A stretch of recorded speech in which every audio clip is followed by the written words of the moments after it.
अस्सलाम वालेकुम। आप सबको उम्मीद है आप सब खैरियत से होंगे। ताज़ा वेदर अपडेट आपका अपना चैनल और मैं हूं आदिल अजीज़ खानज़ादा। गुज़िश्ता रात 1 बजे जो लाइव सेशन किया था उसके बाद आपके बहुत से कमेंट्स आए, आपने कई सवालात पूछे, कई बातें इस वक्त आपके जहनों में होंगी। थंबनेल देखकर आपके जहनों में क्या बात आ रही है जिसके अंदर ये बात कही गई है कि सिस्टम समंदर से कराची को हिट करेगा।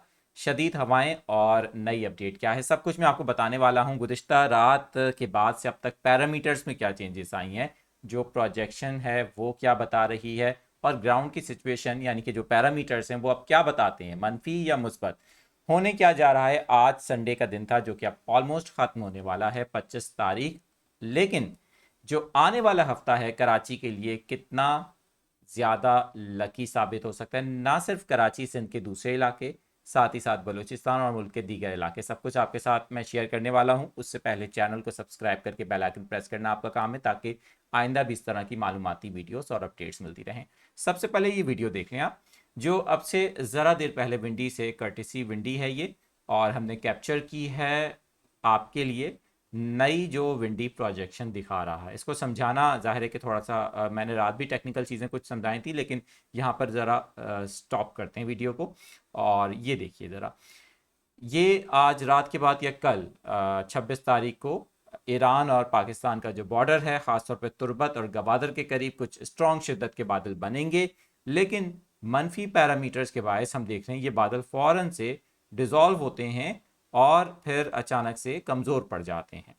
लेकिन उसके बाद क्या हो रहा है ये देखिए आप ज़रा। उसके बाद जो पैरामीटर्स हैं वो मनफी के बजाय मुस्बत होते हैं, यानी कि हवाओं की डायरेक्शन में अचानक से तब्दीली आती है। जो खुश्क हवाएं कराची में चल रही हैं, आज सुबह जब आप सोकर उठे होंगे आपने देखा होगा कि काफ़ी मौसम तब्दील हो गया था। ये खुश्क हवाएं जो हैं ये बारिश को आने से कराची में रोक रही हैं।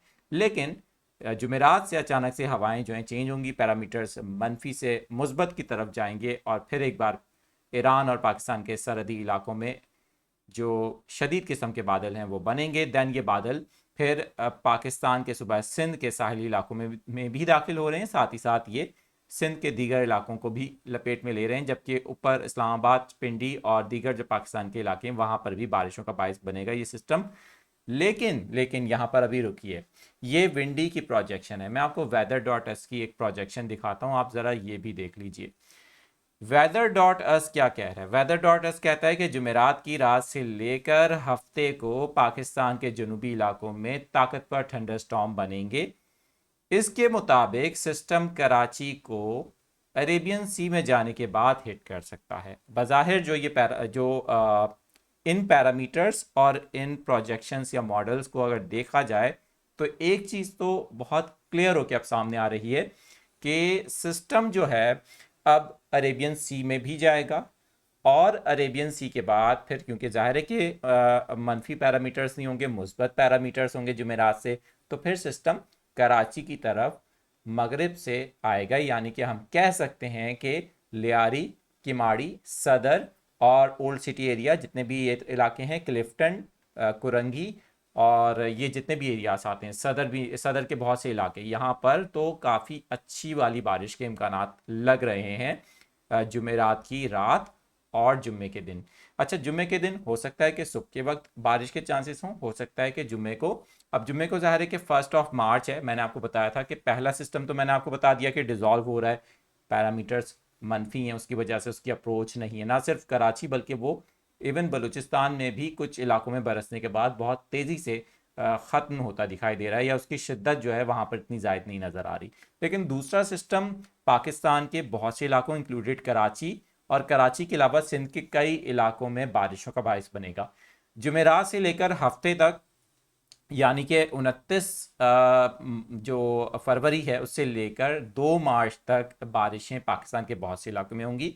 कराची के जिन इलाकों में ज़्यादा बारिश के चांसेस हैं वो मैंने आपको अभी बता दिया है, लेकिन ये बात भी याद रखें कि कराची के अलावा हैदराबाद, लाड़काना और सिंध के दीगर इलाकों, जैफराबाद, सक्खड़, इवन के जो जनूबी पंजाब के इलाके हैं, पंजाब के मैदानी इलाके हैं और साथ ही साथ इस्लामाबाद, रावलपिंडी, ये सब जगह पर एक साथ इन्हीं दिनों में बारिशें हो सकती हैं। बलूचिस्तान के बहुत से इलाकों में शदीद बर्फबारी और साथ ही साथ शदीद बारिशें हो सकती हैं। कराची में इससे पहले जो हवाएं चलेंगी, यानी कि अब ये जो पहला सिस्टम है ये तो कराची को हवाएं ही दे रहा है इस तरह की, कितनी रफ्तार हो सकती है, आप में से कुछ लोग पूछना भी चाह रहे थे। तो इस वक्त तक की जो पैरामीटर्स हैं उनको देखा जाए तो लग ये रहा है कि कराची में कल यानी कि पीर के रोज़ और परसों मंगल वाले रोज़ हवाओं की रफ्तार 35 से 40 नॉटिकल माइल या कुछ जगह पर 45 नॉटिकल माइल भी हो सकती है। ये हवाएं कभी शुमाल मशरिक से और कभी जनूब मशरिक से चलेंगी। आहिस्ता आहिस्ता ये हवाएं शुमाल मशरिक से होते हुए शुमाल मगरिब की तरफ जाएंगी, यानी कि जुमेरात के दिन से शुमाल मगरिब की तरफ से कराची में हवाएं चलेंगी और पैरामीटर्स में बहुत रैपिडली चेंजेस आएंगी। जो मनफी पैरामीटर्स हैं वो मुस्बत पैरामीटर्स में शिफ्ट हो जाएंगे, जो कि बारिश के लिए साजगार माहौल पैदा करेंगे।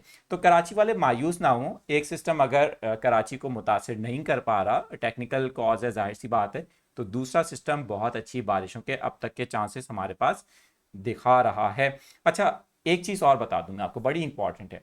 जो दूसरा सिस्टम है ना, इसके अंदर लाइटनिंग स्ट्राइक्स भी हो सकती हैं, तो बड़ा एहतियात की ज़रूरत है।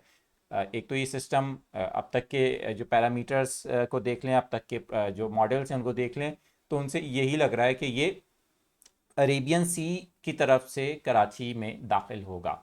और फिर जाहिर सी बात है कि कुछ लो लेवल क्लाउड्स हो सकते हैं। जितने लो लेवल क्लाउड्स होंगे और जितने हाई लेवल करंट्स होंगे, तो इनकी वजह से कराची में कुछ लाइटनिंग स्ट्राइक्स हो सकती हैं बारिश के दौरान। बारिश की शिद्दत क्या हो सकती है, ये चीज़ अभी मैं बिल्कुल कंफर्म नहीं कर सकता, क्योंकि जाहिर है कि अभी भी कुछ दिन हैं। लेकिन एक अंदाजे के मुताबिक तकरीबन 50 मिलीमीटर के अराउंड बारिश कराची में हो सकती है दूसरे सिस्टम से, यानी कि जो दूसरा वेस्टर्न डिस्टर्बेंस पाकिस्तान में दाखिल हो रहा है। इसी तरह से हैदराबाद में, मीरपुर ख़ास में, लाड़काना में, बदीन, ठट्ठा और सिंध के जो मशरकी इलाके हैं वहाँ पर भी बारिशों के इस वक्त अच्छे इम्कानात लग रहे हैं। और साथ ही साथ जिस तरह पंजाब का मैंने जिक्र कर दिया, पंजाब के बहुत से इलाकों में बारिश होंगी। इस्लामाबाद, पिंडी, मरी, नथिया गली और जो केपीके के बहुत से अजला हैं, पेशावर इंक्लूडेड, वहाँ पर काफ़ी स्ट्रॉन्ग शिद्दत की यानी कि काफ़ी तूफ़ानी बारिशें हो सकती हैं इस मगरबी सिलसिले से। जो लोग वहाँ पर हैं वो भी ज़रा एहतियात करें। साथ ही साथ बलूचिस्तान का लास्ट में जिक्र कर दूँ कि बलूचिस्तान के बहुत से इलाकों में बारिशों के बाद सर्दी की एक नई लहर आएगी, और ये सर्दी की लहर फिर सिंध को भी मुतासिर करेगी। कराची में जो ठंडी हवाएं चलेंगी 2 तारीख के बाद से, यानी 2 मार्च के बाद से टिल 5, 6, 7 मार्च तक, तो यानी कि बिफोर रमज़ान कराची का मौसम कुछ हद तक ठंडा होगा। और जो मैंने गर्म कपड़े निकालने की बात आपको कही थी, तो बिल्कुल ऐसा है। जब ये बारिशें होंगी तो उसके बाद सर्दी की एक नई वेव पाकिस्तान में दाखिल होती दिखाई दे रही है। थोड़ी सी मुख्तसर शॉर्ट वेव होगी, ऐसा नहीं है कि 10 दिन तक जारी रहेगी, 3-4 दिन तक ये पाकिस्तान के बहुत से इलाकों को अपनी लपेट में लेगी। सो वेदर से मुतालिक मजीद अपडेट्स आपके साथ मैं शेयर करता रहूँगा। अपना बहुत ज़्यादा ख्याल रखिएगा और दुआएं करें आज की रात कि कराची के लिए और पाकिस्तान के दूसरे शहरों के लिए, पाकिस्तान के दूसरे सूबों के लिए और मुल्क के तमाम इलाकों के लिए अच्छा मौसम हो, अच्छी बारिशें हों। और यकीनन जो ये मौसम आज ख़राब हुआ है कराची का, जिसकी वजह से हम देख रहे हैं कि काफ़ी गर्द आलूद हवाएं चली, एयर क्वालिटी मुतासिर है, तो ये सेहत के लिए अच्छी नहीं है, ज़ाहिर है। तो इसके लिए भी दुआ करें कि बारिश से, इस चीज़ से भी हमें निजात मिले। अपना बहुत ज़्यादा ख्याल रखिएगा। नई वीडियो में एक नई अपडेट के साथ आपके साथ हाजिर हूँगा। चैनल को सब्सक्राइब करना ना भूलिएगा।